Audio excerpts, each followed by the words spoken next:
Shout out to Steve Trang. Jump on the Steve Trang. We real estate disruptors. Hey everybody, thank you for joining us for today's episode of Real Estate Disruptors. Today we've got Dean Rogers with DeanRogers.com, and Dean flew in from San Diego, California to share how he went from the NFL to 100 deals a year. Now I am on a mission to create 100 millionaires.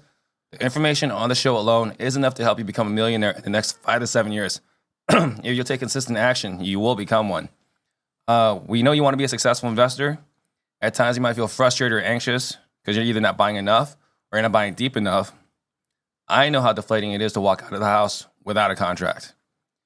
We've helped hundreds of people buy thousands of houses at deep margins. Go to millionairesupport.com, talk to my team so that you will never have to worry about revenue again. And if you get value today, please tag a friend below, share this episode right now. That way we can all grow together. It's a live show, so ask your questions for Dean to answer. Ready? Let's do it. All right, so first question is, what was your life like before you got into real estate? Life before real estate was being an athlete. Living out the dream of making it to the NFL, and I got to do that, right? Yeah. So before, knew nothing about real estate other than I grew up in houses and liked what they looked like and saw HGTV and thought like that was cool, but didn't know that's what my life was going to lead to. So before we started the show, maybe do a bunch of bands. Yeah. Feeling right now. Yeah. You feeling a pump in the feeling arms? a little pump right now. Your This blood's is crazy. running a little bit. Let's see. So NFL, what team? The Chargers, San Diego Chargers. Chargers. It's my second favorite team. They were my team when You I lived told me before it was now your first favorite. It was the Cardinals. Uh-huh. When I moved to San Diego. Okay. But you're back to the Cardinals now. I have to be. Okay. It's the hometown. All right. Right? I mean, I don't love them, but of all the teams, I love them the most. Okay. So what year were you there? 2011-12. 11 and 12. What position did you play? So I went from playing tight end in college. Mm-hmm. Norv Turner switched me to fullback. Okay. So moved me to fullback, and that's kind of where my story starts as to why I stopped playing football. Were you a little thicker at that point? Than Oh, dude, I was juicy. Yeah. I looked like, if you've ever played Madden Mm-hmm. and you go to create a player, I looked like a creative player. Like I got a video of me walking off the field, Yeah. and I just look Well, because you huge. look like a tight end Yeah. right now. Yeah. So naturally, did you have to gain a bunch of weight to be a fullback? I didn't have to switch. I was already 255. Okay. So So you lost a lot of weight since then? I'm 235 now. Okay. So So play fullback. You didn't like that position, or just I loved didn't? it. So, well, I shouldn't say I loved it. I love tight end a lot more, Mhm. but I was playing really good. So I show up, right? And Norv Turner switches me to fullback. And I'm like, well, I'm not in the position. I'm not a first round draft pick. I'm not going to tell Antonio Gates to scoot over. Like, Yeah. that's my position. I'm going to be grateful for the opportunity. So Right. I show up, and day one, like, they don't mess around. Like, when they sign you and you sign the dotted line, there's no like warm up process. Practice tomorrow. Okay. Right? Here's your gear. Like, we're going. And so I'll never forget the first day I get there, I'm nervous as hell because I went to a smaller college, UC Davis, and all the linemen weren't as massive as they are at like the big top D1 colleges. You're not playing against SEC. Exactly. Yeah. And everyone in the NFL and the defensive and offensive linemen, like the skill players, they're still massive, huge, but the defense and offensive linemen are insanely huge. And I just remember being so overwhelmed with how big they were that I was like, dude, am I going to get destroyed here or what? Yeah. And I woke up the next morning and was like, all right, I got this. Like, let's just show up and ball out. So the first snap I'm in at fullback, we run a counter, and I come around off the edge, and Bob Sanders, Pro Bowl strong safety, comes flying off the edge, and I light him up. And it was just because I was like, I'm going 100%. I'm not holding back. I light him up, and Norv Turner throws his clipboard. He's like, there you go, Rogers. Like, he was just fired up, and I was like, oh, this is cool. Yeah. So it was just 100% from there, just play after play, showing up, doing good. And same thing in the games. Like, the games were even easier than practice. And all of a sudden, I go from dreaming of this as a kid to a reality, and Norv Turner telling me, like, you're going to have a long career. And it was pretty nuts. And then It was pretty surreal. And then I have this realization, Junior Seau kills himself that year. ESPN is talking about CTE. concussions. And as a fullback, not a tight end, at tight end on a blocking play, you're blocking a guy 1 or 2 yards away from you. As a fullback, you're running 10 drilling yards people to run through a narrow hole between giant, tall linemen.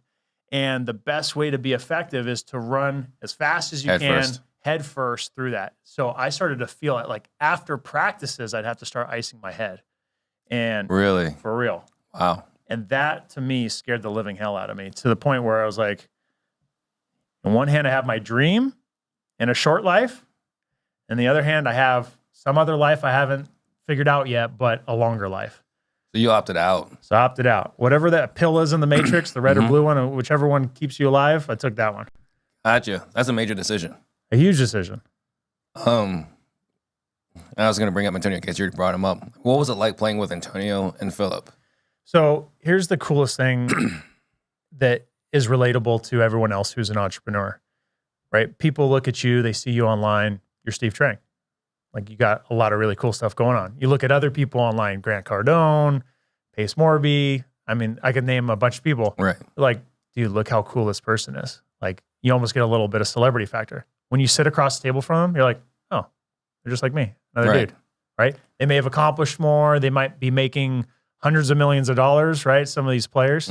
But when you're in the club, you're boys. Right. So all of a sudden I go from playing video games, Madden, while I'm training for 4 hours a day before the NFL and then playing video games the other 4 hours.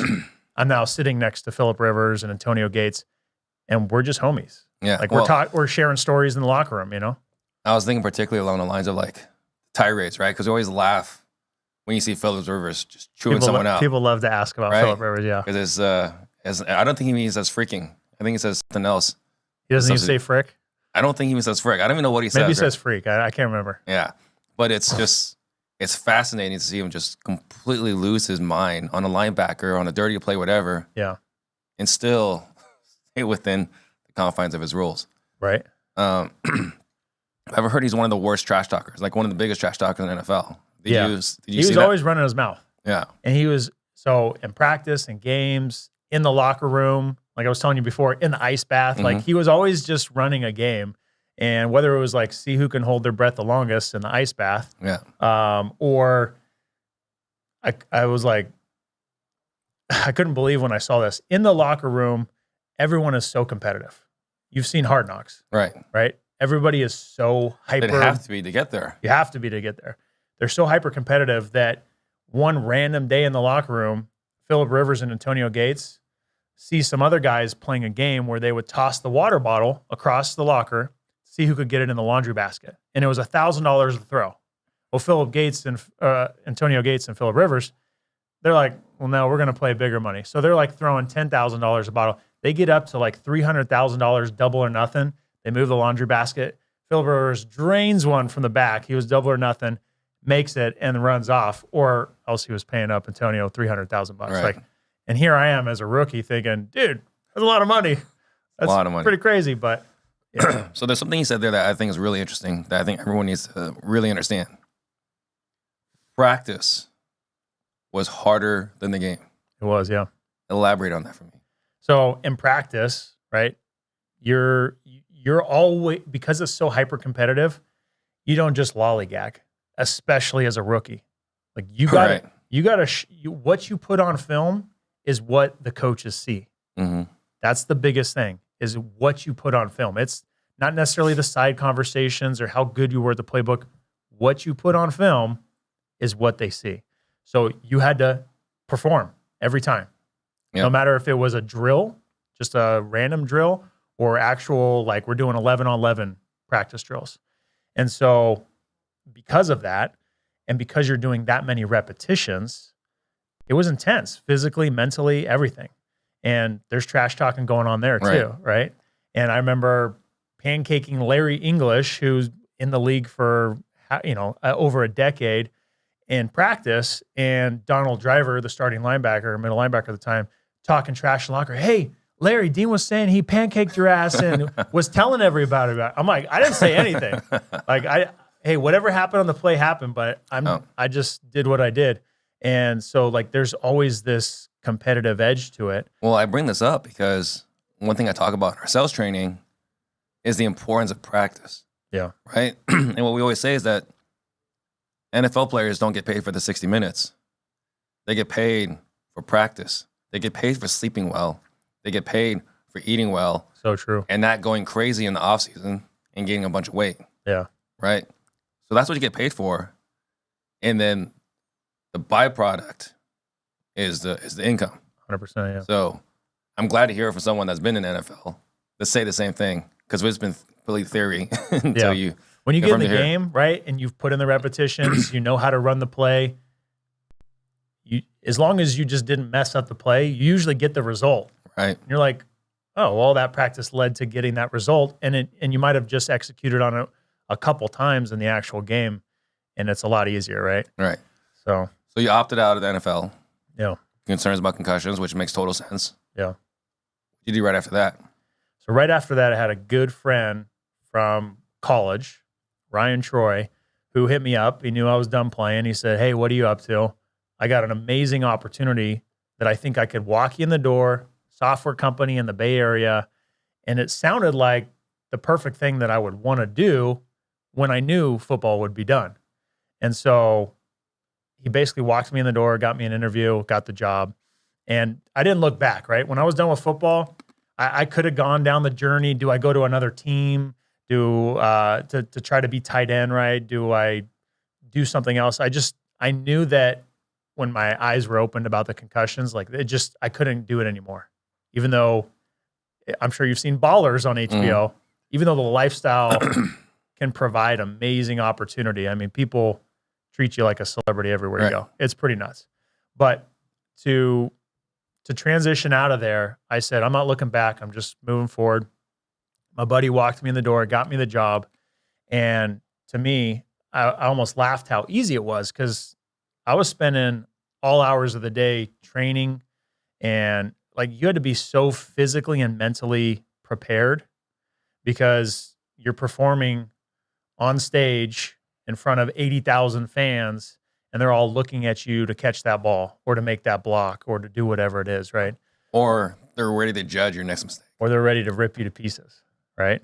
So being prepared for that environment and then going into an office desk job and typing on the keyboard, I was like spinning in my chair like, this is a joke. This is so easy.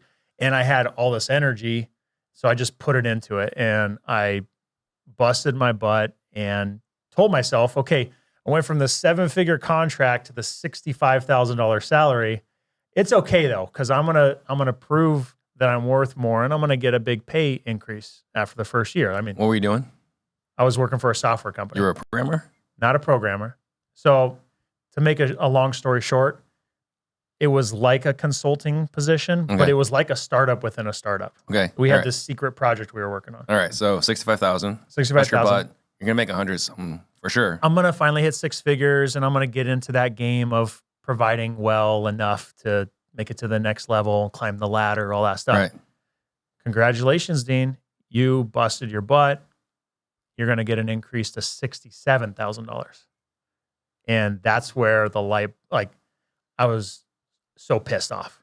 I was so pissed. And I felt like my value, my worth wasn't realized, and that I was not in the right position to create that freedom. I had this amazing dream of the NFL creating, like, I got my whole family, everybody's going to get a house type of thing. Right. And now, how can I provide for even my own family? Yeah. And so for me, I went what a lot of people probably have done. I went and thought about, what are the things that I like? I remember Dean Graciosi late night infomercials. Yep. I remember Love It or List It, watching it in the living room with my parents. And like, I like real estate. Right.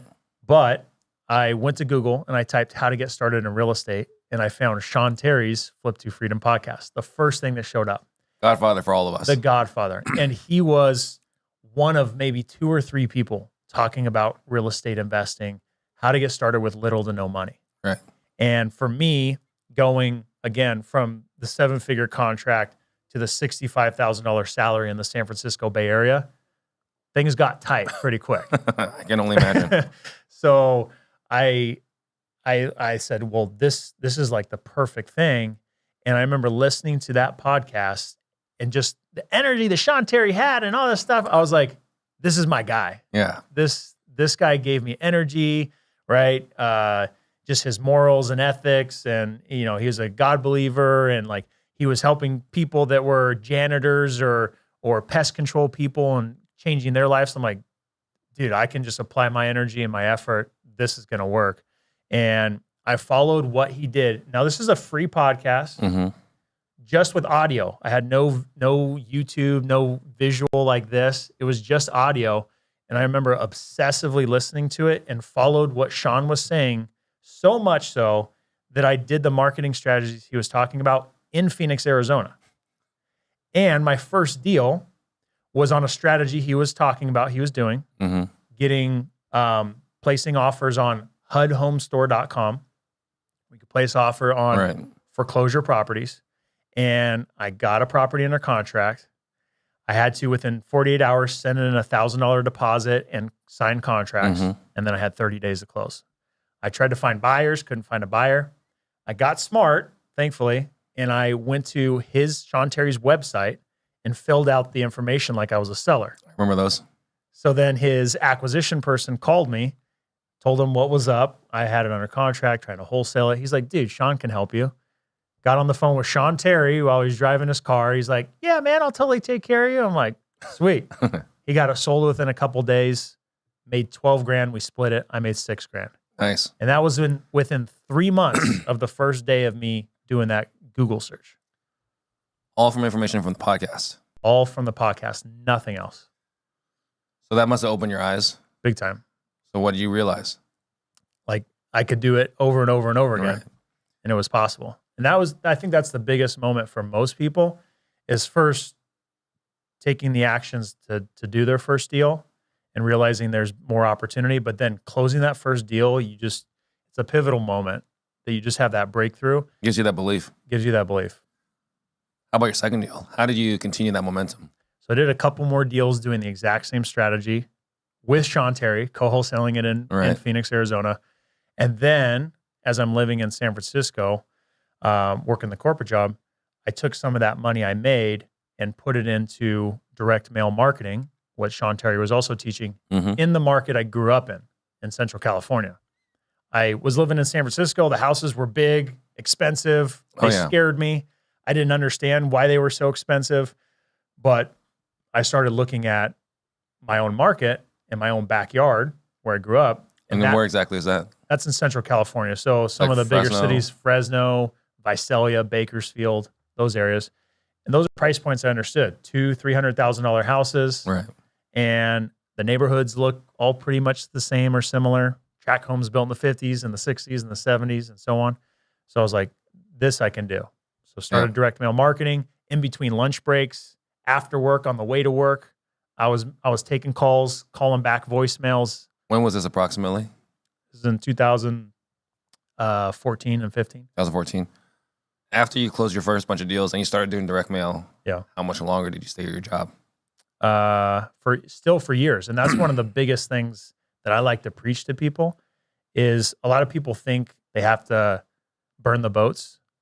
And I don't think that's necessarily a bad thing, but some people believe they have to burn the boats to be successful. But if you can find yourself in the right position, you can create flexibility to where you still have that safety net, but you can still go out and chase your dreams and create that. I mean, there was a guy I spoke to and interviewed yesterday on my podcast. He had been in his corporate job for 25 years, and he just ended several months ago that job. Meanwhile, he's raising $75 million for a Reg A fund that he has and buying mortgage notes. From people there? What's that? From people at that job? No. Oh. You might want to explain what a Reg A is for everyone that's listening. Yeah. So I don't want to proclaim to be an expert, but basically... Just don't want them thinking it's music. What's that? I don't want them thinking it's music. Yeah. So Reg A, thank you. So Regulation A fund, as he explained it to me, is where he can go raise money from both accredited investors and non-accredited investors and is able to do marketing. So there's different funds that allow you restrictions or no restrictions. This is the least restrictive fund, and he's able to raise $75 million, up to $75 million within that fund. So did you have any struggles along the way as you were growing your real estate business? Oh yeah. What were some of the struggles? I like to talk about the struggles because I'm almost proud of them because of where I'm at now, right? If I had had the struggles and stopped, like I think probably a lot of people do, unfortunately, the real reward is by not stopping, and the real success is earned by not stopping. So for me, after that first year, doing a couple deals with Sean Terry, doing a handful on my own in my local market, I had stumbled upon my business partner. My business partner, his name is Louis Mota. He's a real estate investor, Central California, had already been doing deals, already had success, thinking anything he touches is gold. That's what he tells me now. Mm-hmm. And I had wholesaled him a couple deals. And he's like, hey, you're really good at what you do. You want to flip houses together? I was thinking, yeah, sounds like the next thing I want to do. I just joined Fortune Builders, took all their training. I'm an expert now at flipping houses. I'm ready to go. And so he's like, hey, things are slowing down in Central California. You were doing stuff in Phoenix. How's the market out there? You want to flip houses there? Yeah. So here I am thinking I know enough about Phoenix to go flip houses. Right. So I call up one of my contacts who's a realtor. He says, yeah, I'll find you houses. He brings us houses, shows us the comps. The numbers look great. Let's buy them. We get a contractor. We meet him in person. We fly out here. He looks good enough. We make all the rookie mistakes of trusting the comps of the realtor without doing enough due diligence, trusting the contractor without calling one reference that would have said he sucked. And the punchline is lost $100,000 on my, so we bought 6 houses in a month and a half. All from that realtor? All from that realtor. 4 of them we made money, normal deals. The first 2 we bought, horrible. Like the contractor work, horrible. Had to redo all of it. The comps, great on this side of the street. This side, where our house was, not good. And lost $100,000. For me, that was a huge setback. And I didn't have the money to pay it. So what'd you do? Well, I could have tucked my tail between my legs, or I could have just said, all right, put my pants on tomorrow and get to work. So my partner's like, hey, man, what are we going to do here? I was like, let's go get more deals. So went back to our market, got out of Phoenix, and started finding deals, more flips, making money from those, and was like, all right, I'm out of the hole now. Did you see the guy with the IV in there? Was that you? So yeah, we had the IV guy come in today. Struggling, as you can tell. Yeah. But yeah, it was like, what are you gonna do? Yeah. Hey, quitting is not an option. It's like, we have a guest in town. Got to make this work. Right. Pull out all those stops. Professionals play hurt, man. Right. And for you, from one athlete to another, I know that you weren't going to quit. I saw those posts this morning while I got off the plane. I was like, Steve with an IV. I'm like, he's going to be there though. Gonna make it work. Gonna make it happen. So what are some of your victories? I mean, we talked about your early victories, but what were some of like the crowning achievements, things that you like to brag about? Yeah. So at first, I had that first struggle. Then I went from getting out of that hole and getting traction and momentum and really building a real business, making real money. Then I had another setback. I think is worth telling because the lessons I learned, as painful and as expensive, more expensive that they were worth sharing. And the next lesson was to do your due diligence, like I should have on the first one, but to really do your due diligence. And just because someone's in your circle doesn't mean that they're the right person. Right. Because they might be a wolf in sheep's clothing. So the next mistake was a guy in San Diego market. I was wanting to do flips there because San Diego market's sexy. Oh, yeah. HGTV style stuff. So I'm like, well, I want to break into this market while I'm also doing stuff in Central California. And there were some trusted people within the circle doing deals with one of the guys. And he's like, hey, I got this new construction deal ready to break ground as soon as you buy in. I just want someone to do the deal with 2 houses next to each other. I'll do one, you do the other. Showed me the numbers, I didn't verify anything. Like I didn't call the architect. I didn't call the engineer. I didn't call the hard money lender who was already set up and ready to fund the whole thing. I didn't call anybody. It's almost embarrassing that I did no due diligence. I just put all my faith and trust because I wanted to do that next deal and make the money that was projected so bad that I was willing to just blindly have faith. And as soon as I bought into that deal for $185,000, a piece of dirt, I quickly found out that it was a house of cards. And the architect, the engineer, the hard money lender, none of them had been paid. The money that was tied to my piece of property, money had already been withdrawn on fake receipts. Like it was sick, nasty. It was just bad, criminal stuff. And turns out the house of cards fell really deep for this guy. He ended up having like dozens of lawsuits and millions of dollars he screwed over on people. The short story for me was if I would have made one phone call to the engineer, the architect, the hard money lender, they would have said, oh yeah, this deal isn't good. And I would have saved myself losing $187,000. And at that time was not a good time. I had so much money in my flips and it hurt really bad. You know, you say it's embarrassing. I have made multiple stupid decisions. The number wasn't the same. Yeah. But one simple reference check. One simple phone call. Yeah. It's taken me, now 43, took me 43 years to now finally make one more phone call. Just ask. It's almost too obvious. Where could this go wrong? Because we're just trusting, especially if it's a referral, right? Like if Dean says this guy's the guy, hey, Dean's a good guy, right? I'm sure this guy's good. It'll work. Not only will it work, it'll be a slam dunk and nothing can go wrong. Right.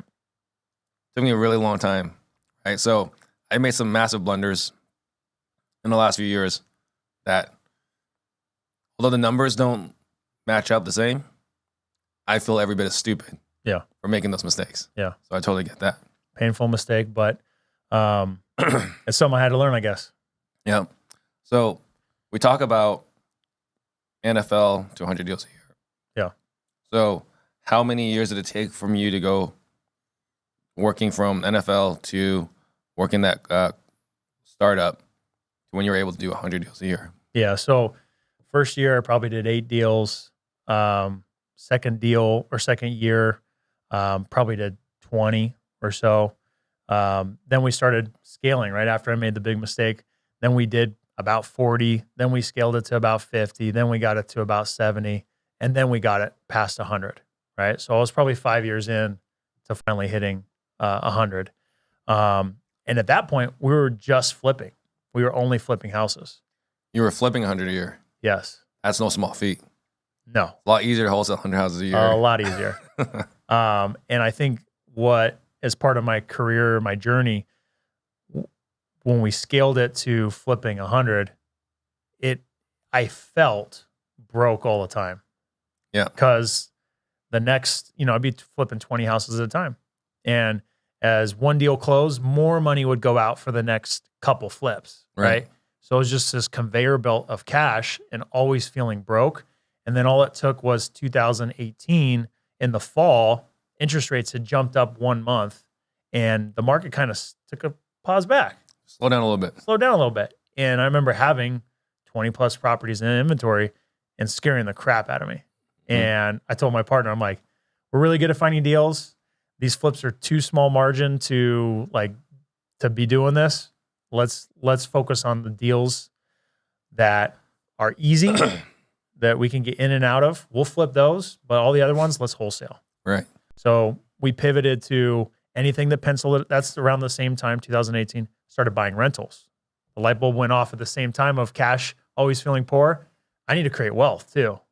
So we started buying rentals since 2018, started wholesaling majority of our transactions, a couple fix and flips at a time, and then anything that made sense as a rental. Yeah, I think a lot of people that are flipping, I think a lot of us, and I've never been a great flipper, but there's this idea of or this thought that goes to your mind, I'm making a lot of freaking money. where is it? Yes. Right? Yeah. It's just like every time this flip closes, and yeah, you made 20K or 50K in this one, along the way, I think as entrepreneurs, we can't help ourselves. We commit to 2 more flips. Yeah. I think part of my problem was too, is getting caught in doing more deals. So the margins that we had on those deals, we were willing to buy a deal that said $15,000 or $20,000 on paper. Mm-hmm. Now the price points were low price points. We were feeling comfortable. We couldn't really get hurt. And sure, a couple of those we lost some money, 10, 15, 20,000.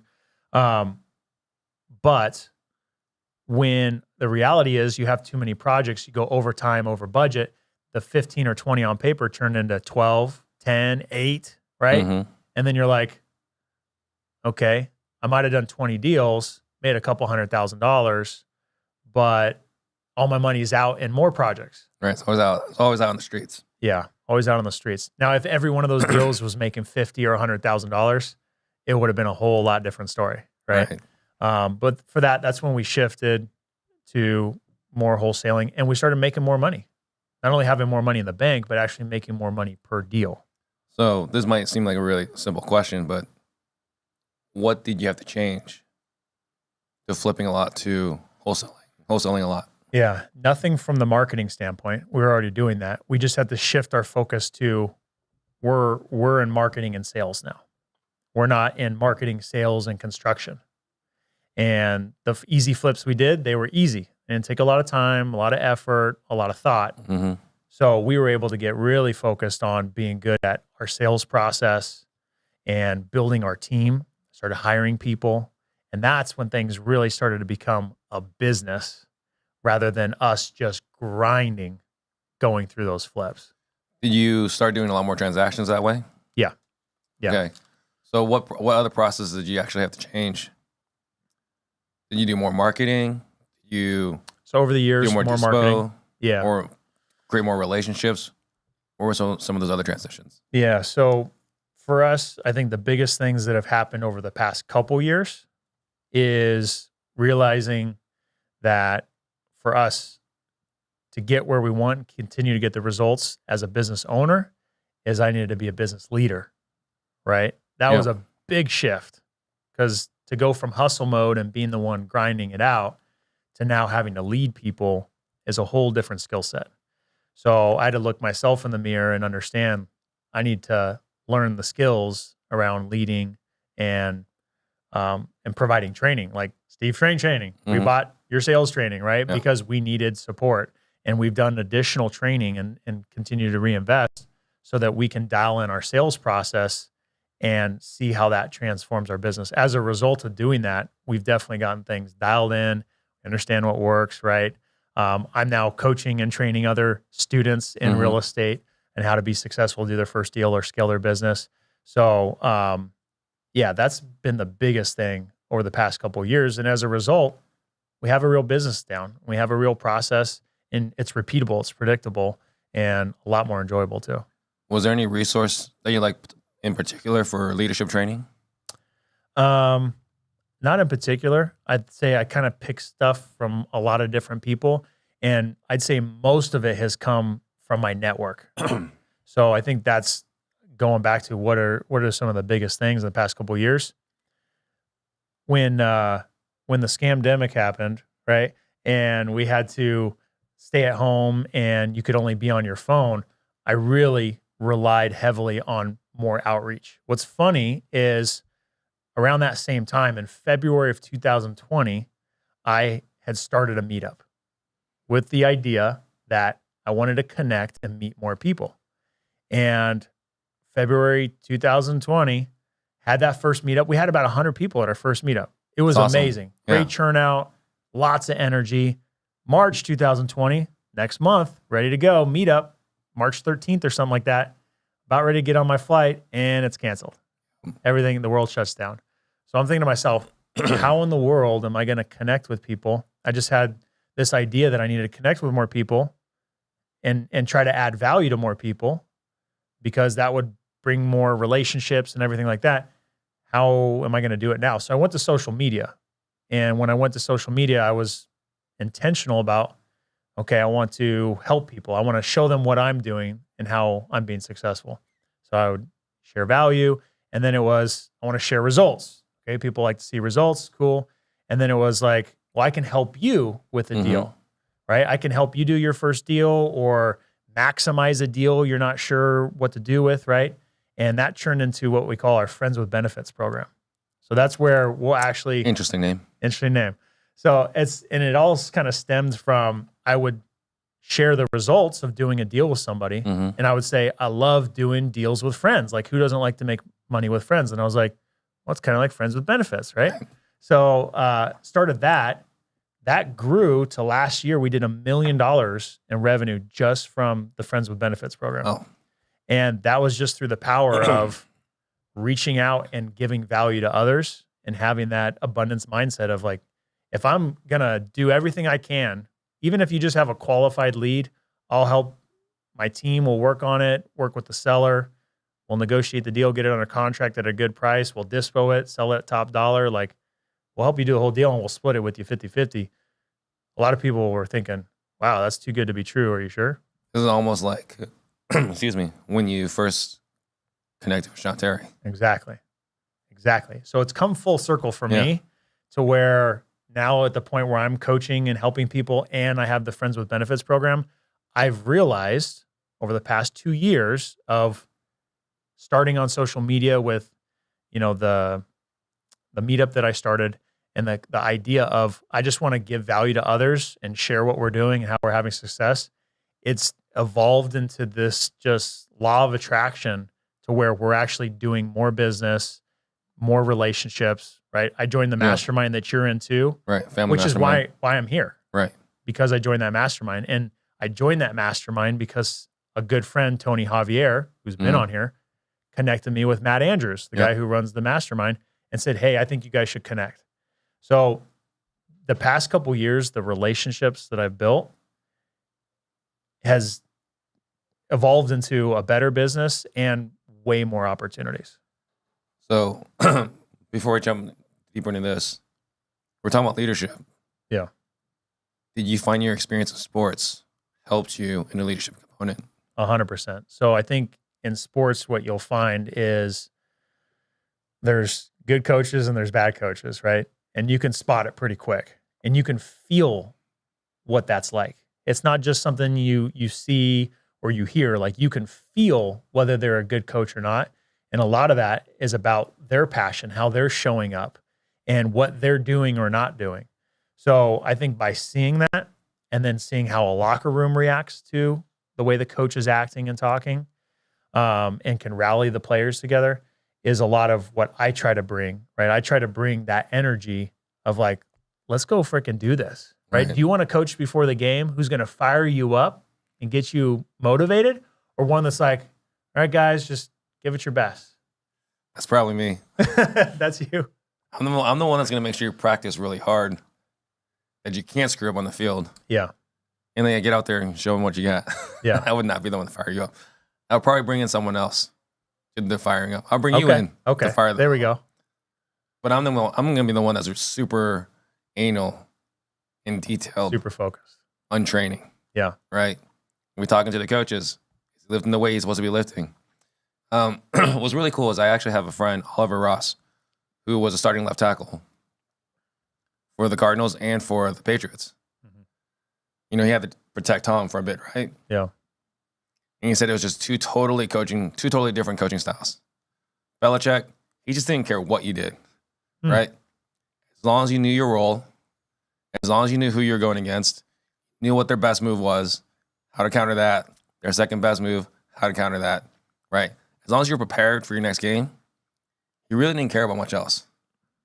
Whereas Danny Green, my way is the only way, and it was ran like a dictatorship. You can see the different results. Right.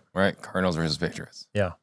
So right now you're saying what's been the best for your business today is the Friends with Benefits program. Hands down. No doubt. So if someone that's listening to this today wants to replicate that, how can they replicate this model? Yeah. So that's one of the most exciting things that I like to share with people is you're either the new and unexperienced investor or you're the seasoned experienced investor, right? Has all the skills, maybe all the resources, right? Both of you have an opportunity to work together. Both of you can add value to each other. The new unexperienced investor might not believe that, but I'm here to tell them that they do, right? And here's where the magic happens. And here's what I realized as the seasoned experienced investor with resources is the new unexperienced person, a lot of where they go wrong is they just want to buy Steve Trang coffee. They want to pick your brain, right? How can we get lunch? You're too busy. Send them to a calendar link.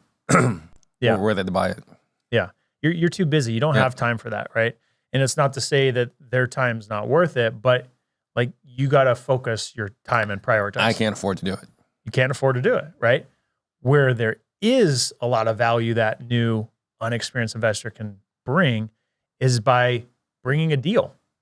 Sounds kind of obvious, but I think people kind of miss the point. Like, how do you get the experienced, seasoned Steve Trang? How do we get your attention? Bring a deal. Here's a lot of value. Like, we're going to exchange serious value. There's going to be dollars made together. Like when I brought Sean Terry a deal, he got on the phone with me. Right. Nobody. I'm a nobody at that point. He got on the phone with me, called me from his cell phone in the car because I had a deal.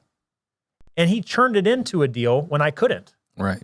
That's where the value is for the new unexperienced person is go find deals. That's it.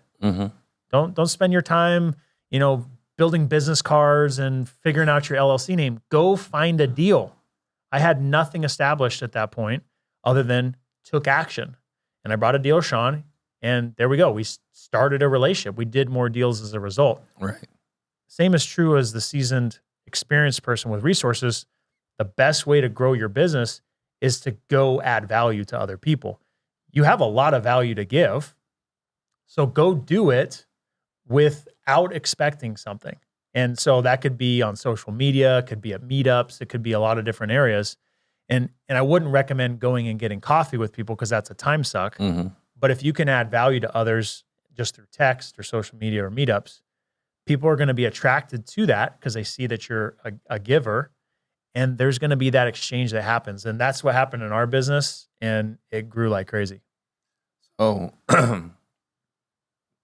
putting out this, I guess, a large net for people to jump into.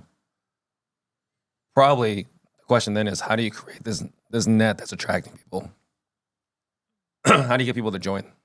How do you get people to They want to connect with you. Why should I connect with Dean, right? Like I'm on Instagram. Yeah. What's compelling me to connect with Dean? Yeah. I think the biggest thing is if you're just yourself, people are going to either like you or they're not. And so for me, it was, hey, I'm in my market. I want to support my market. I want to give value to my market. That's why I started the meetup. Now I'm sharing what I'm doing on social media. I'm inspiring people. I'm answering questions. I'm helping them out, helping solve problems that they're going through with their leads. And that starts to spread, right? It's that organic marketing called word of mouth. And people, when they say, hey, I got this deal, what do I do with it? Call Dean. And so that's how it happened, really. Right. And it's simple. It's not a secret. It's not a secret. Sean's done it. Yeah. Pace has done it a lot. A lot. Jamil is actually, he reached out to me the first time as a Zillow lead, but I always reach out to him first because he was the one that, brought me under his wing and answered my questions. So it's not a secret. Is there anything you're doing differently or above and beyond that's separating you from the other people with following in your market? Yeah. I'd say the biggest thing that you would see when it comes to athletes or top performing entrepreneurs is it's just about that consistency that we talked about. There's going to be people that can get similar results. They could go to other people, but it's about who can help you not only now, but continue to help you and who's going to be in your corner. And one of the things I wanted to mention, I know we talked about it before, is what you guys have done in Arizona, the whole idea of collaborating over competition is something that I've been really passionate about in helping to build in Central California. And so I wanted to take a little time to talk about, so myself, I started that meetup, right? Stratton Brown, he has his own meetup in Central California. And then Jason Pritchard has his own meetup in Central California. So similar to how you guys have been collaborating, we started collaborating, and it didn't happen until I remember in 2021, Jason had a meetup one week and I had mine the very next week. Usually you want them spread out like a month so you don't have people saying, I just went to one, I don't want to go to another one. Right. So I remember getting on the phone with Jason Pritchard and Stratton Brown and saying, guys, we got to collaborate in 2022 and let's plan out, let's cross promote each other, and let's do co-hosted events. And so over 2022, doing a couple co-hosted events and having several hundred people come to these are free events, right? We're not looking to make any money from it. It's grown to the point where just 2 weeks ago, we had an event that we called Collaborate to Dominate. And that started from the last co-hosted event we had. We had Michael Zuber and Ty Leon Guerrero show up to it. And they said, hey, we love what you guys got going on here.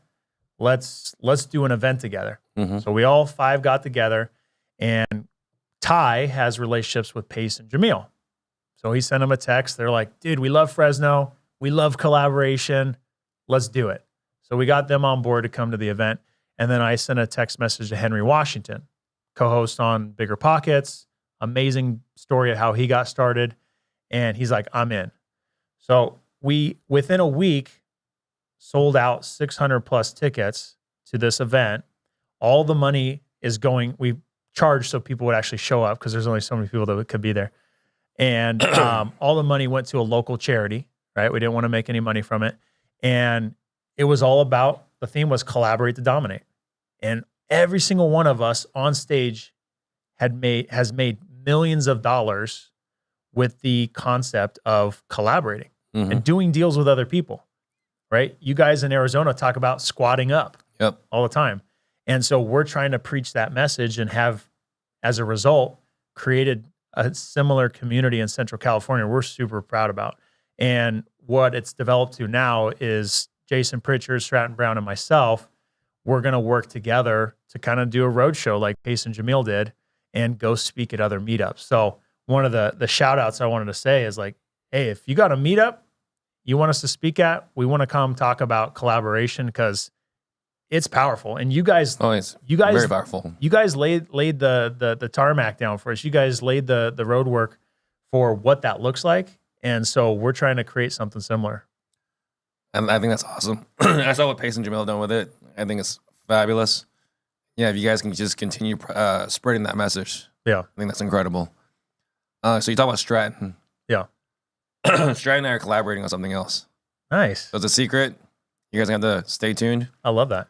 But did he share with you what he and I joke about? Is it basketball? So you saw I commented from one professional athlete to another. Yeah. Right?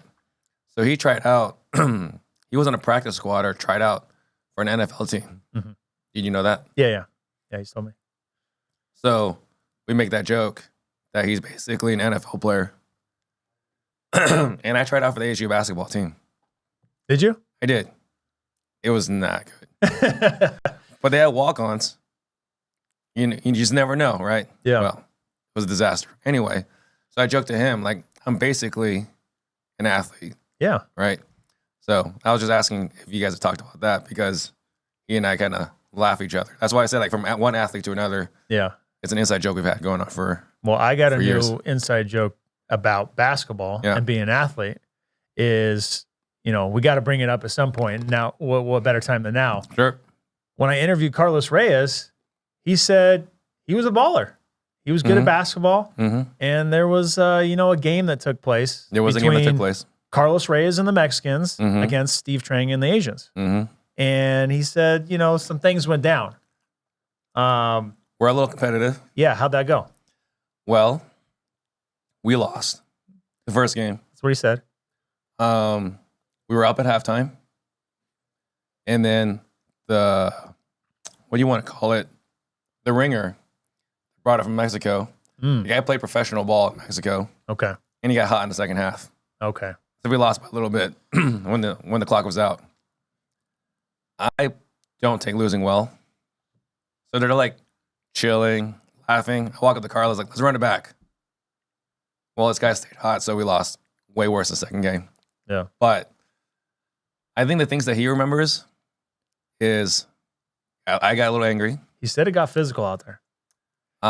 No one gets and ones on me. That's just the way it is. That's just the way it is. No and ones.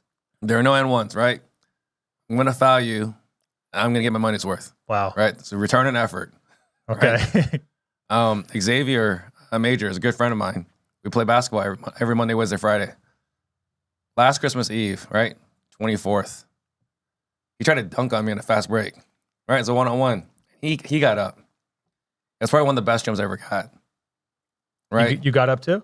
I got up too. Wow. Right above his elbow. I got to comment on this too. I saw a picture of you this morning. Yeah. Working out. Mm-hmm. It was only of your knees down. You had some serious calves. Yes. Some serious calves. Yes. So my trainer's like, we were working out, and the trainer's like, hey, next time we do this exercise, we need to take a picture of this. I was like, why? She's like, this right here, for whatever reason, this exercise more than any other, like, it was impressive. it looks ridiculous. I was like, all right. It was impressive.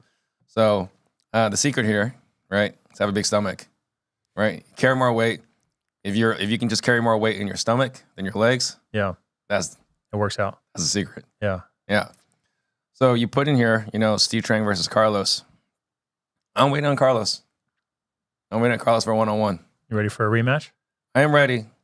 Now, is this a one-on-one or is it Steve Trang and the Asians versus Carlos Reyes and the Mexicans again? I don't think that's a fair matchup Because of the ringer? because of the Asians. Oh, okay. Average height's not so good. So, but we talked about it. So we're gonna set up a 5-on-5. I will say, Carlos, if you're watching, balls in your court. Dang. We're ready. Dang. Right? Okay. I mean, we're practicing, right? I'm playing 3 times a week. So You said Monday, Wednesday, Friday. 5:30, no exceptions. Yeah. So, one thing we also want to talk about was you mentioned something about CRM. Yeah. What's the story with the CRM? So I'm a nerd when it comes to that kind of stuff. Mm-hmm. I spent a lot of time trying to figure out what CRM worked. As a matter of fact, for the first 5 or 6 years, I used Google Sheets and color coordinated. If you can make it work. You can make it work. It not recommended, right? Because it's all manual, all painful. I know you're using Left Main, Mm-hmm. right? I haven't gone down that route. I tried Podio several times, failed because it was just customization nightmare for me. I ended up with Simply, Mm-hmm. and I actually love it. I'm on their advisory board now. Oh, nice. I'm a cheerleader. Yeah. I love it because I think it's good. Is it a set it and forget it kind of deal? It is. It's the kind of you configure it and it just works. Yeah, that's awesome. I think that's a good option for a lot of people. Yeah. I actually like Podio until it just kind of started falling apart. But I've been in this game for a long time, and we used to use Infusionsoft. Did you ever get into that? I did. Yeah. Right. So Infusionsoft was awesome if you could customize it to the level that it needed to be customized. Right. I think Podio is in that category. I think Podio is everything Infusionsoft wanted to be, truthfully. Yeah. But I think Podio is good if you guys are using Podio. But yeah, I think if you're looking for a set and forget it, sounds like REI Simply is a great option. Yeah. Right. If you want something you customize, Salesforce is the 800-pound gorilla. Of course. And there's no right or wrong option, truthfully. It comes down to preference, right? Yep. What makes more sense for you?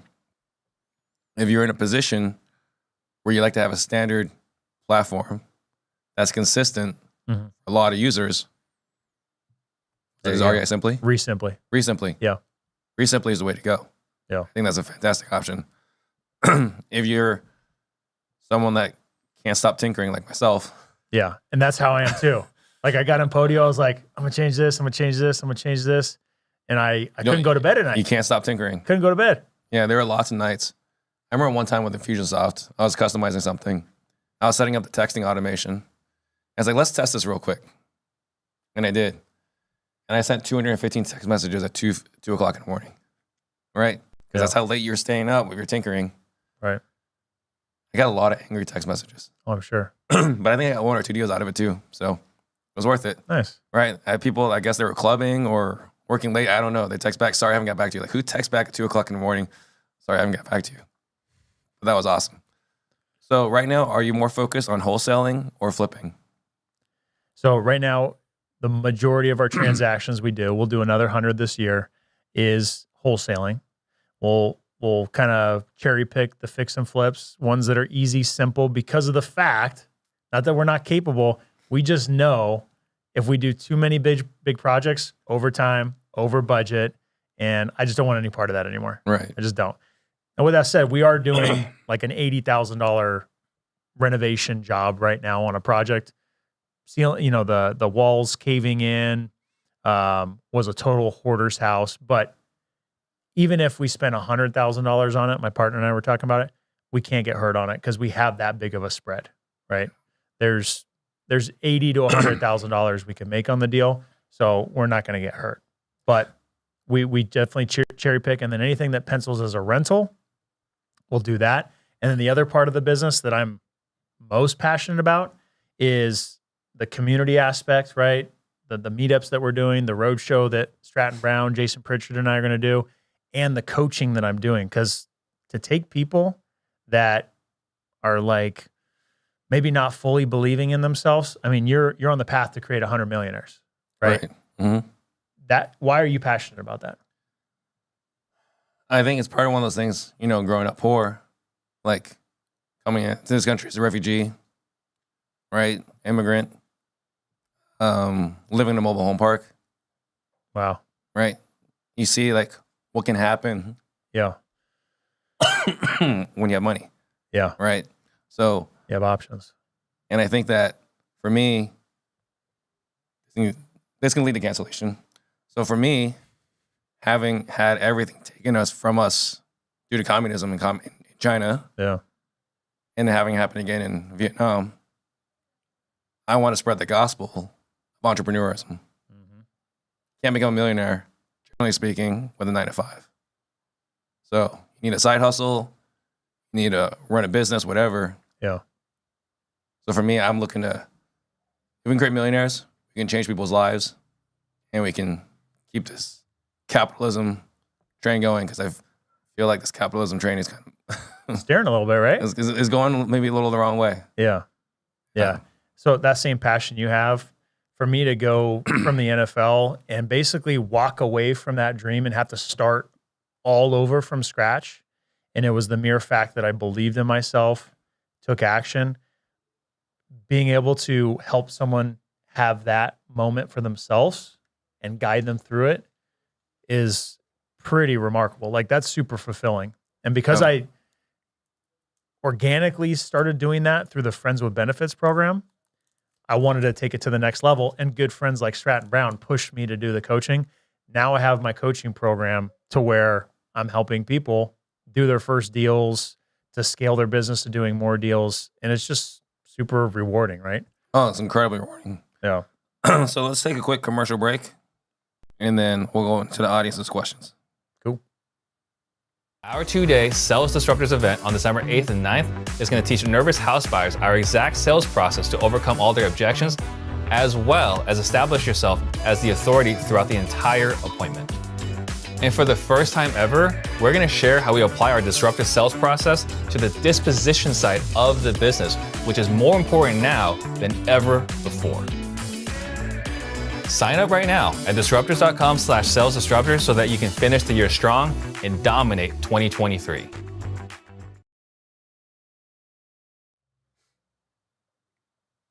Not that long. All right. So, Mafe Moro, what podcast was it? I'm not sure I understand that question. Go Green, sorry, on Instagram. How did you build your buyers list? So started with just the good old fashioned organic, hitting the streets with who I already knew was buying because I was a flipper. But the best way to do it right now is to go to Facebook, go to your local groups, and let them know you got a deal, you want to sell it, give them some of the details of it, and you're going to get people that respond. The next best is to go to PropStream, and you can build a buyer's list right there. And then when you export that list out, you just go to Google. Go to Google, you search their address, you search their company name, you see them on open corporates, right? You see who the owner's name is, and then you go to True People Search and you skip trace that person for free, try to find their contact info. So you do that, grassroots, free stuff. And then another one is just Google, like we buy houses in Phoenix or sell my house in Phoenix. And you'll see who's spending money to attract leads. They're going to be buyers or wholesalers, right? And either of those people can help you. So those are the ways to start. There's the more advanced, if you go to Investor Lift, right? Now you've got the Ferrari and you got all your buyers just sitting in front of you, and you can skip trace them and do some of those same strategies to make contact. And I think just real quick for everybody that's doing the Google pay-per-click thing, don't click on the ad. Yeah. Copy the URL. Nothing made me angrier than finding out the person spent $45 of my dollars. Right. To submit an inquiry. So, but it's a great point, right? You know who's actively buying houses. Alex on IG, how as a business owner were you paying friends with benefits who are in the industry, or do you even need licensing? How are you paying people friends with benefits? Yeah. So the way it works is they bring us the lead, right? Or they bring us a deal under contract, and then we basically take over from there. So we'll work it as if it's our deal. We'll handle the contracts. If they already had it under contract, we'll have them assign it to us for $0 because we want to control that whole process, make sure it gets done. Then when the deal's closed, we write them a check for 50% of that. We'll wire it to them or PayPal or Venmo, whatever, right, is easiest. And then we just 1099 them at the end of the year. Aaron Jones was asking earlier, who you got one-on-one, me or Carlos? Who got one-on-one what? Me or Carlos? Oh. One-on-one. That's not my question. You can't hurt my feelings. No, that was an Aaron question. It was going to be a question that we need to talk, and I told him that I was going to have to stare you dead in the eyes to know who was going to win. So, it's going to be a close game because I think you got it. I think Carlos has got it too. He does. He surprised me. Yeah. Yeah, he's got a good shot. I kind of want to keep it PC and say I want to be at the game, seeing it there, and then I'll know who won. I think it'll be a close game though. We were talking about doing a pay-per-view event. See who will come. People will pay money for it. Yep. Thank you, Steven, for the kind words. What are his links to follow? How can someone follow you? How can someone follow? So if you go to IG, Instagram, you can find me, Dean Rogers Real Estate. If you go to YouTube, it's just youtube.com/Dean Rogers. You go to deanrogers.com, you'll see everything from my social media stuff to information about my coaching program. So I always tell people the power of networking on social media is so untapped. If you just want to connect and nothing more, connect. Let's start talking, because that's where things start to happen. It's crazy how there was a period of time, right, where all the money, all the information, all the control, we're all controlled by the titans in the industry. Mm-hmm. And today, you can reach almost anybody. Yeah. Through social media. Yeah. Right? I haven't had Elon Musk retweet any of my stuff yet. You'll keep trying, though. I'm going to keep trying. Right? But you can literally connect with almost anybody on this planet through social media. Yeah. And people don't necessarily leverage it. Yep. Are you changing anything with the market shifting? This is from Ralph Pena. Yeah, great question. Kind of like you said, I'm going back to the basics. I'm looking at everything with scrutiny, making sure that our team is more dialed in with how we do things, our process, our script. We are adjusting to what are some of the strategies that are going to be most effective when a market is shifting, such as creative financing. So we're a part of Pace Morby's sub 2 community, right? We have your sales training. We have all these different pieces of the puzzle that other great leaders in the industry are doing, and we're making sure that we're on top of it so that we're prepared. I was just watching a Sean Terry webinar. He's talking about the bear market, right, is what his spin on the marketing was, and talking about creative financing, lease option purchases. So we're making sure that we're not going to be behind the game. We're trying to get out ahead of it. We're having to work a little harder, right? Oh, yeah. Today was texting a potential new hire for a disposition specialist to have them pounding the phones, talking to buyers, right? What do you think about this deal? What are your numbers at? And adding new buyers, because got to work a little harder right now. There's still deals happening, but get back to basics. Do only what's working, right? I mentioned this a couple weeks ago at the event we had, trimming the fat, looking at the marketing. Hey, I spent $10,000 trying this marketing for the past couple months. Gone, right? Didn't yield results. This other thing I'm trying, gone. These ones are the ones that are working. I'm going to focus on that. Right. And it's something to always be diligent about, but even more so right now, trimming the fat. Yeah.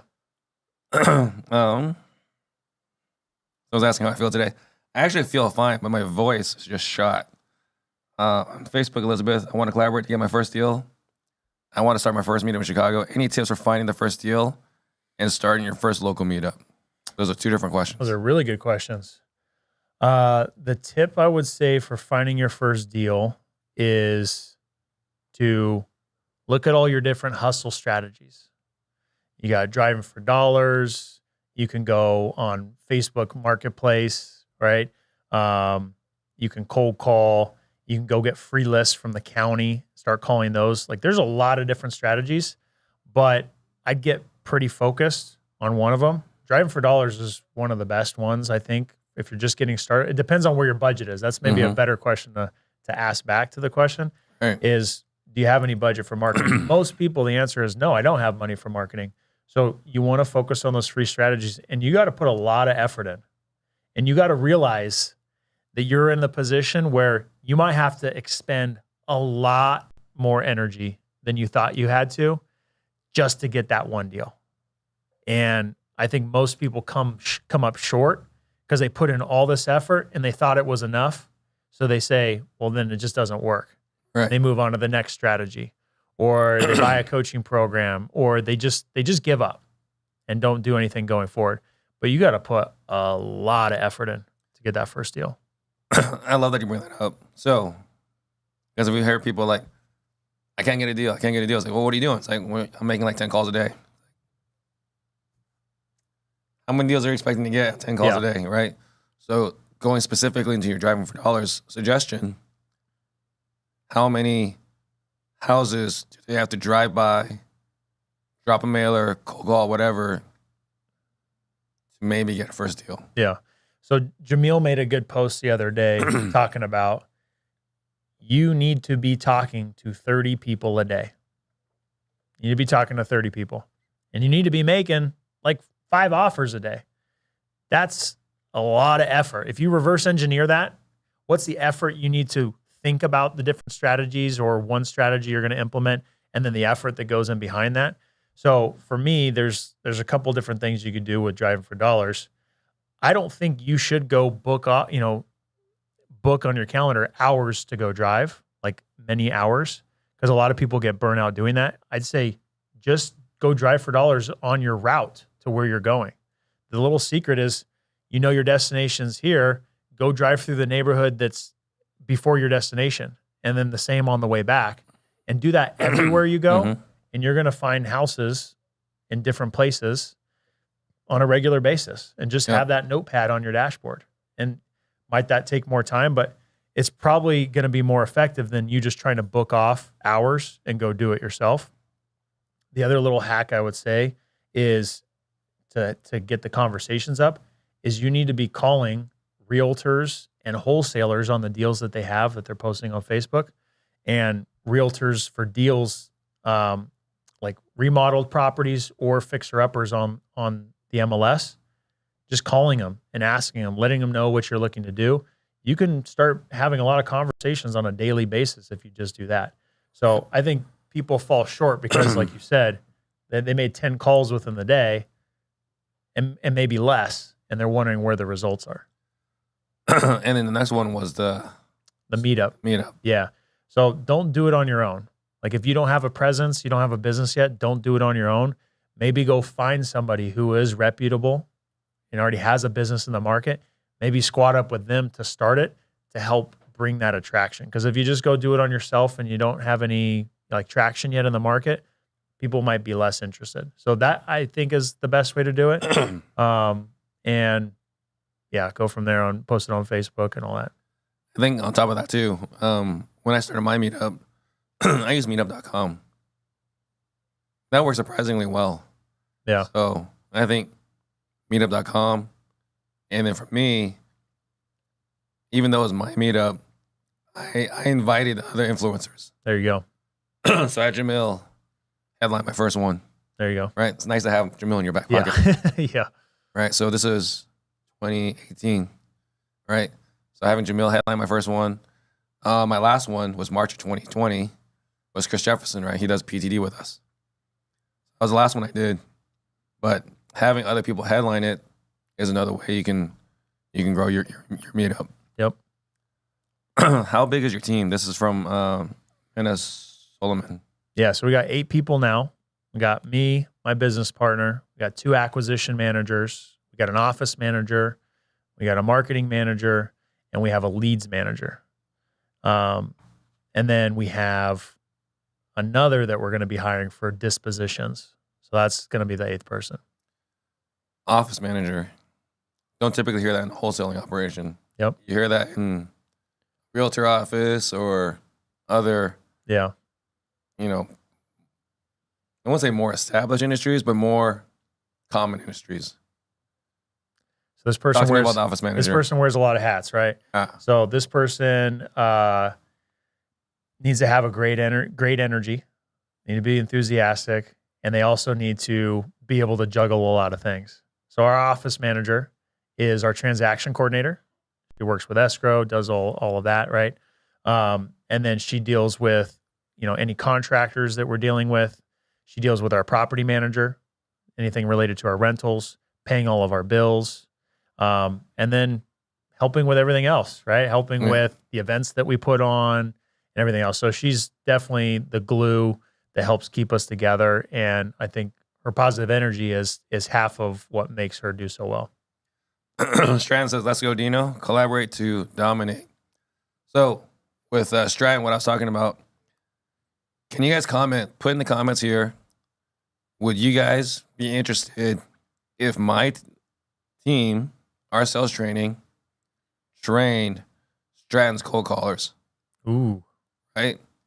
If we take our sales training and combine it with Strand's cold callers, is that something you guys would be interested in?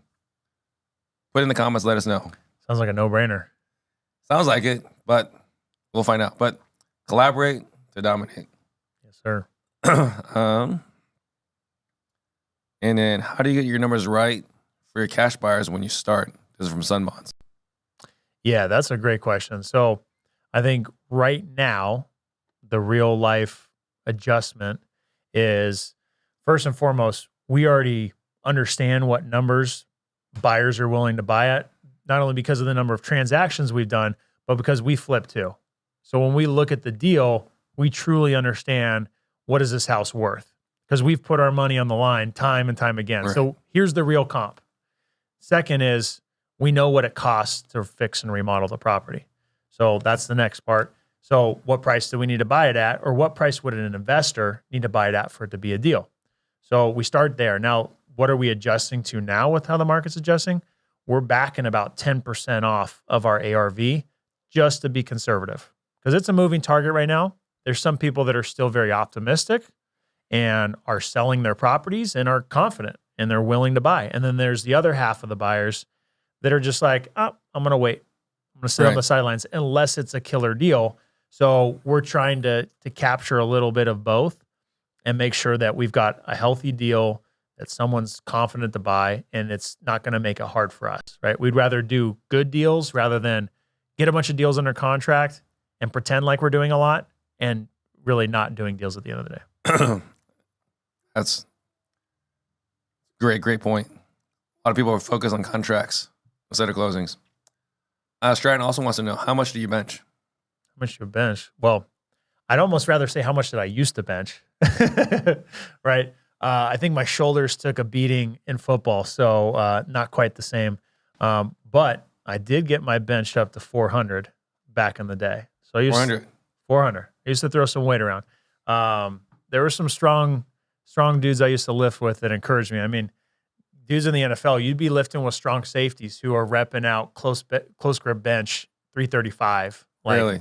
Yeah. And so that motivated me to lift more and used to throw the bench around. So back in the day, much younger, I used to play a lot of pickup basketball at Lifetime Fitness because that's where the NFL players would play. Those linemen, they're no joke, man. don't move. Yeah. When they stick their arm out, it's not good defense. Yeah. But it's what they do. Yep. They're an immobile object. It's crazy. Yeah. That was so going back to the NFL days, linemen being huge, overwhelming. Yeah.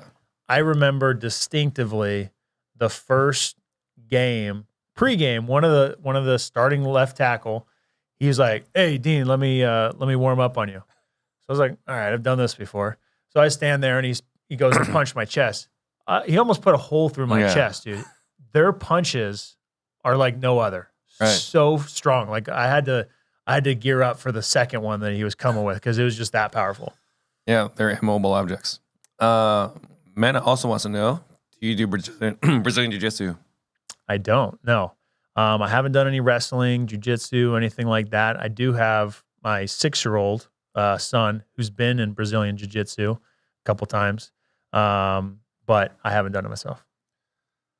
What is the best way to reach out to the bigger players, also on social media, to get a response? Yeah. So I go back to what I said. You're going to get someone's attention if you say, "Hey, so-and-so, hey, Steve, I got this lead right here. Here's the numbers. It looks like a good deal. Would you be interested in working this deal with me?" You just come out with that. Mm-hmm. You got my attention, right? Like, I'm interested. I might be running around busy, but like I want to give attention to that because I want to help that person, and it could be a great opportunity for both of us. Yep. That's a win-win. So I think that's the no-brainer way to do it. That is actually leading with value. Yeah. Are sellers more open to creative finance nowadays with a slowdown in the traditional routes? Absolutely. And I think it all comes down to the narrative that's in media, and the media is starting to talk about interest rates high, the market going down.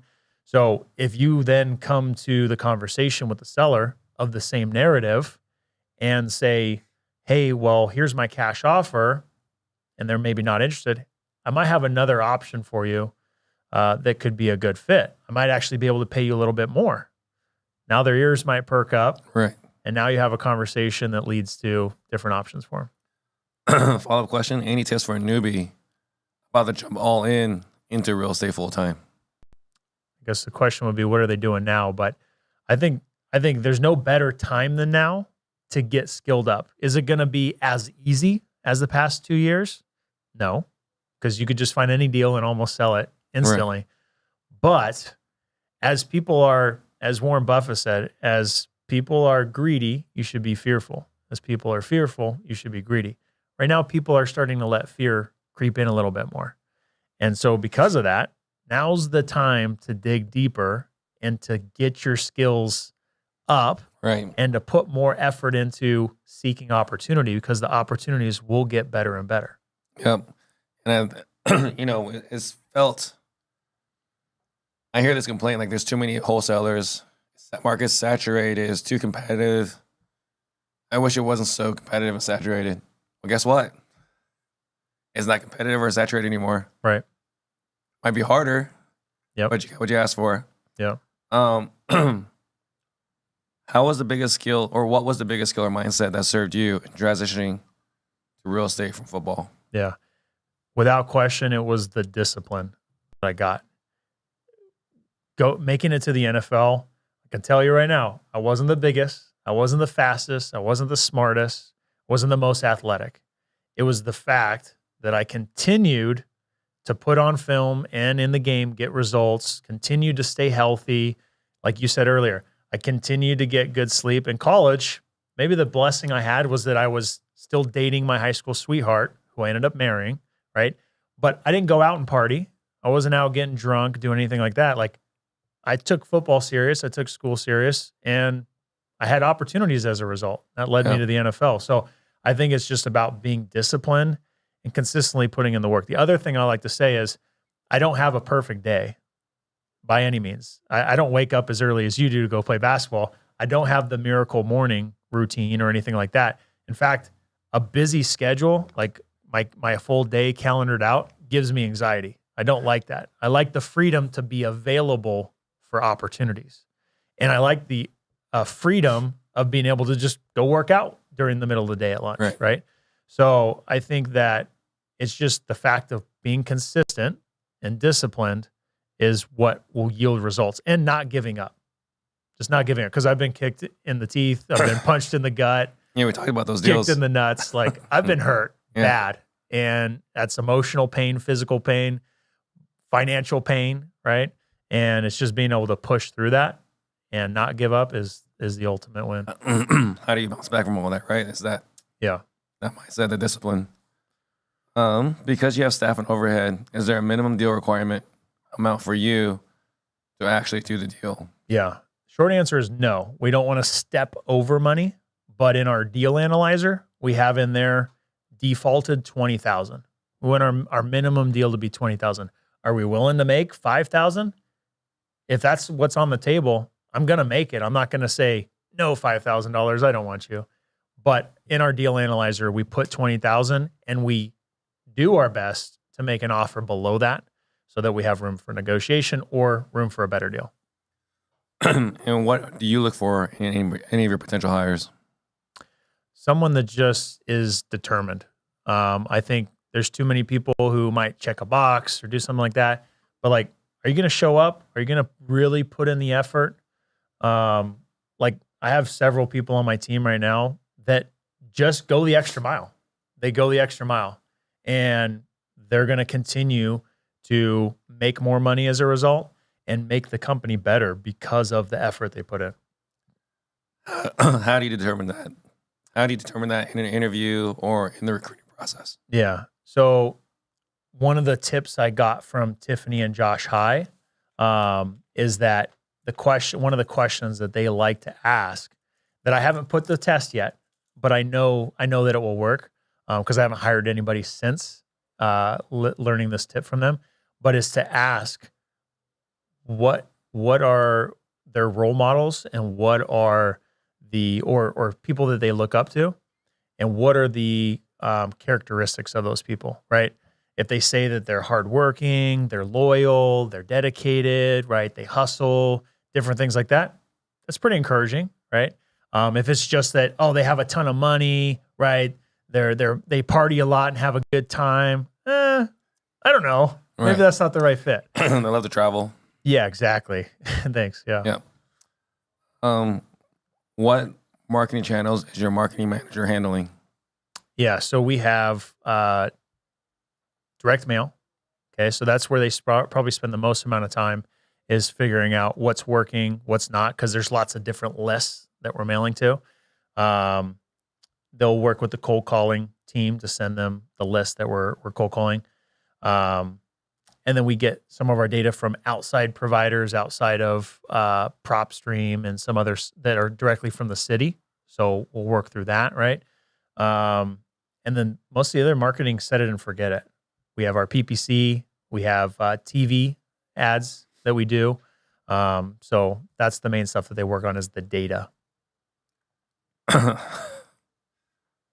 Another person asks, how much do you bench press?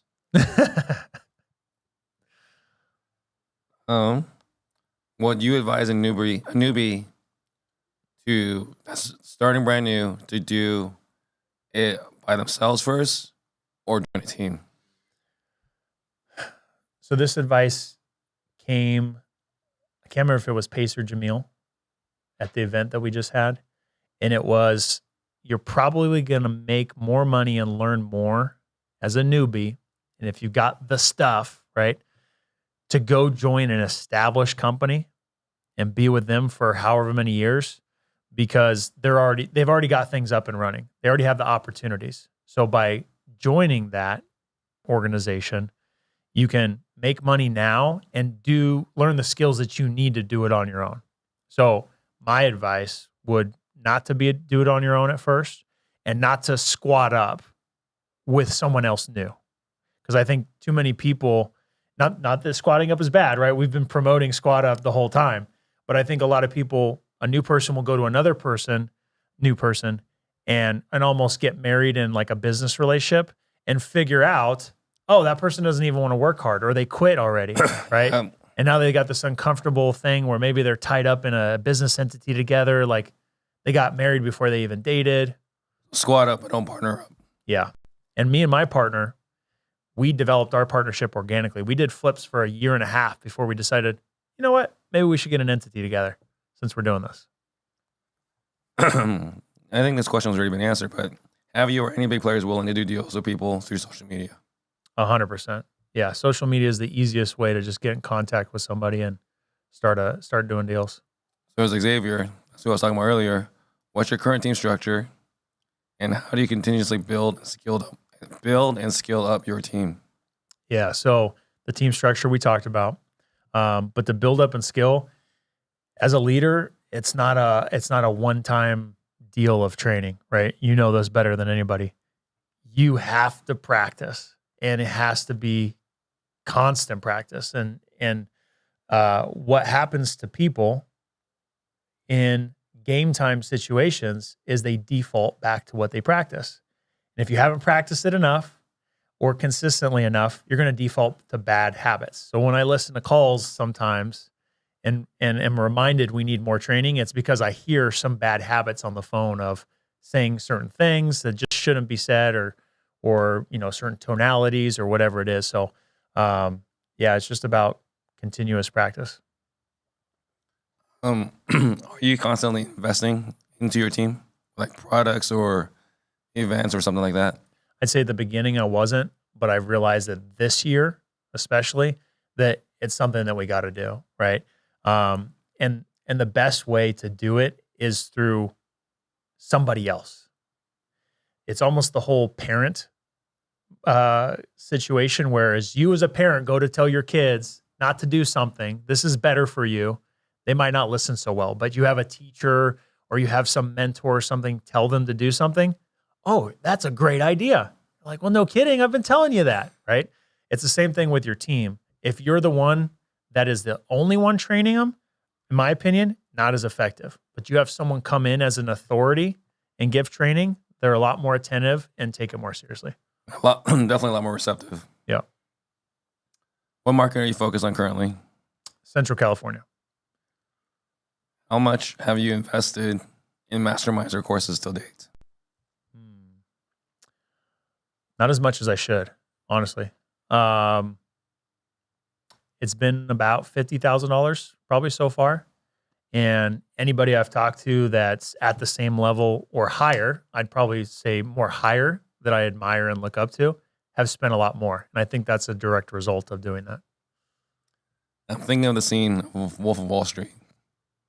Those are rookie numbers. Yeah, right? But that's all right. You're still young. What is your favorite real estate or business book or podcast? Real Estate Disruptors, of course. This, of course, after Real Estate Disruptors. Of course. Second's going to be Sean Terry. Yeah. Just because of his energy. And, he's the OG that got me in the game. So I like that. And more recently, I like Alex Hormozy's stuff. I mean, he's that hot chick new hot chick on the block. And the stuff that he says is just fire. It's just good, straight to the point, very practical. I can put it in action right now type of stuff. I think it's really good. He's the hot chick again. He was also the hot chick back in 2015. Okay. When I was first getting into the education space. Nice. It's funny. It's amusing to see this evolution. Yeah. It's kind of like you see Gary Vee.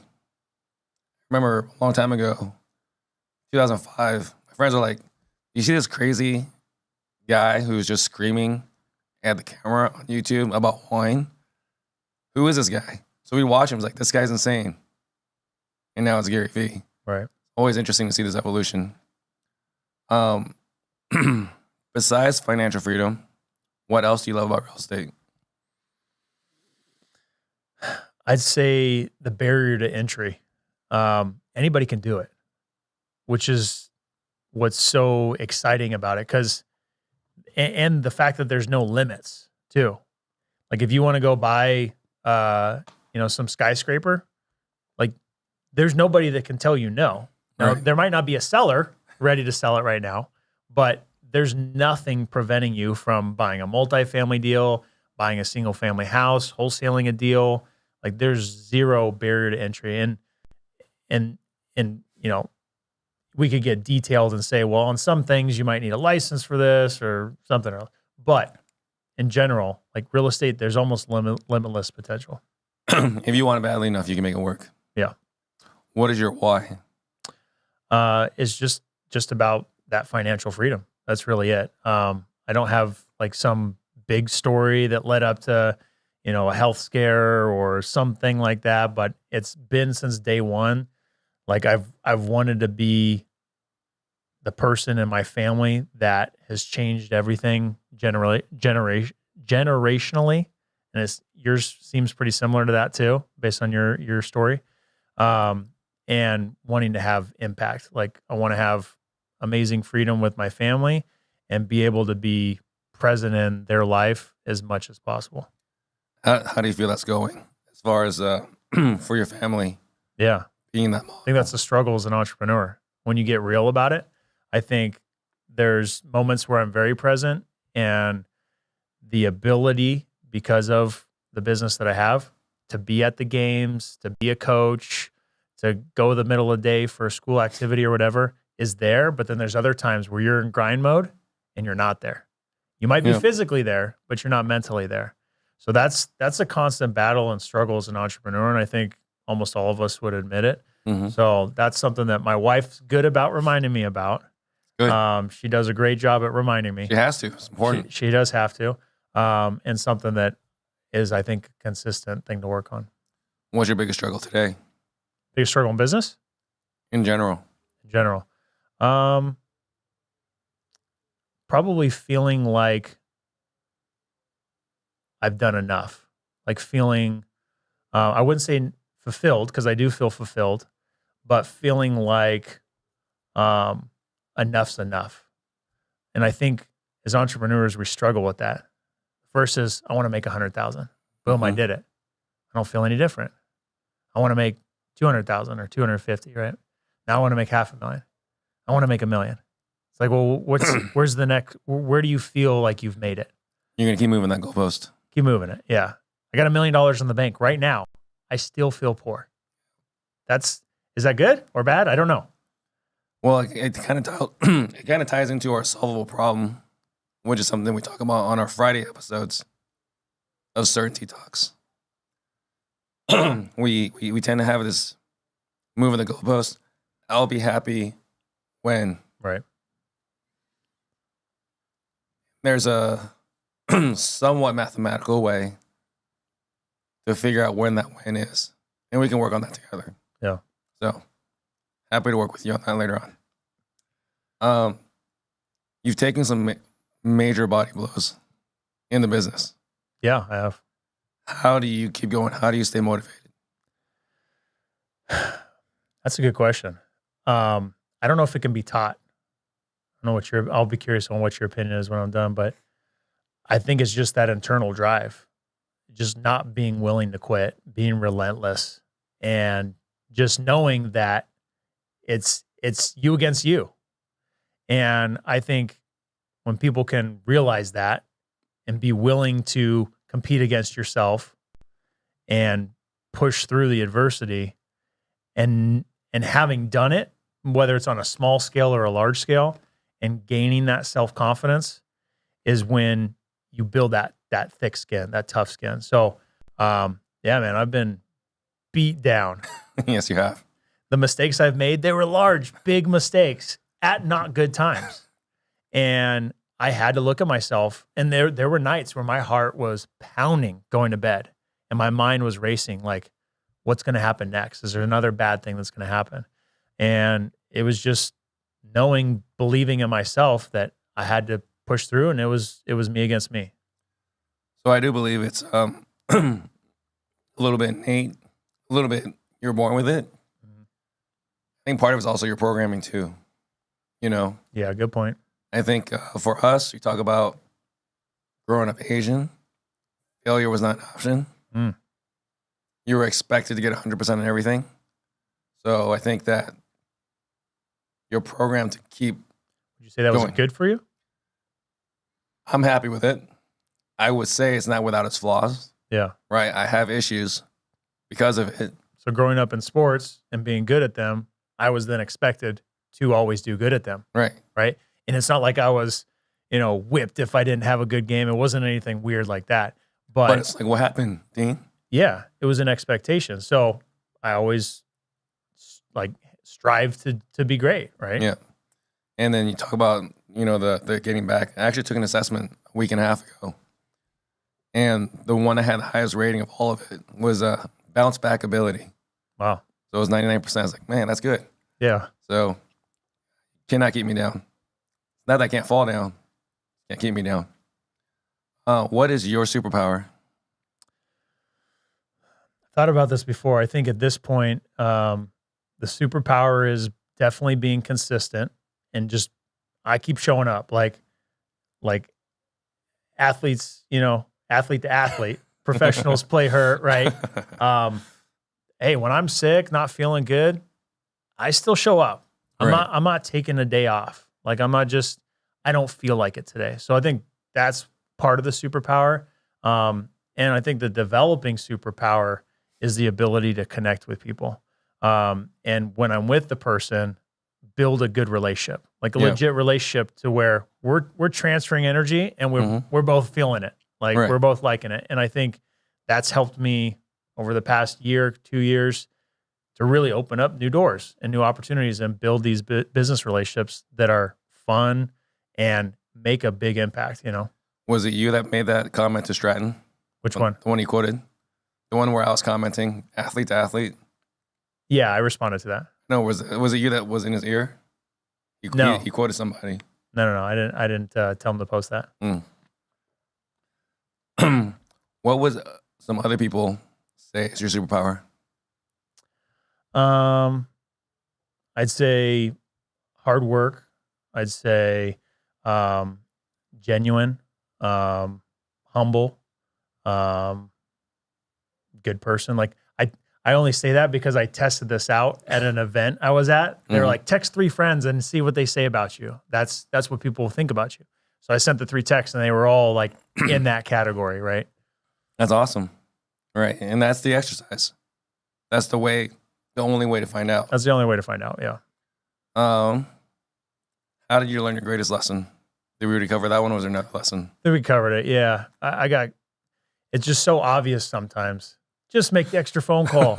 Just make the extra phone call. Like you said, it could even be a referral, someone in your trusted circle. Yep.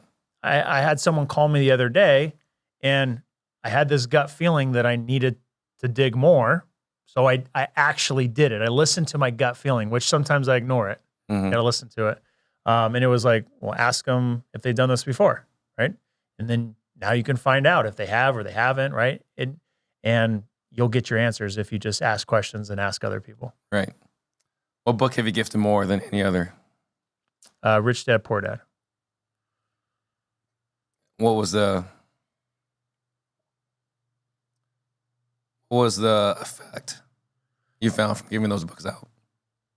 It felt good. It felt really good to potentially create an opportunity for someone to have a breakthrough moment. And it doesn't have to be real estate's the only way. It's just that shift in the worker mentality, the employee mentality versus the entrepreneur mentality, the business owner, the investor, right?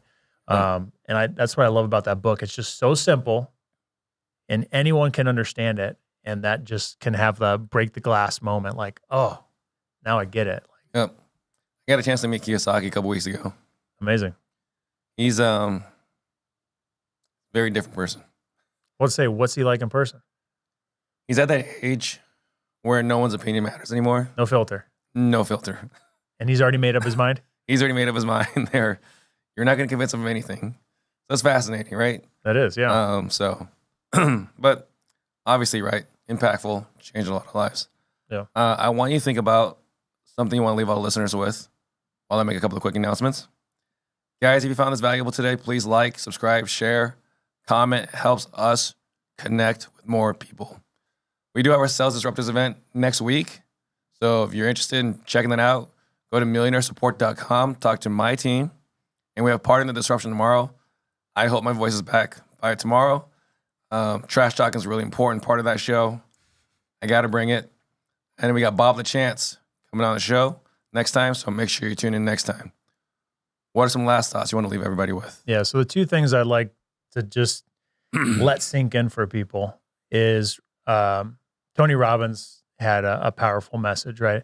And his was that you're one relationship, one person away from a lifetime's worth of income. So if you think about that, right? You and I meeting today could develop into something that could radically change our life and create a lifetime worth of income just from this one interaction that we had, right?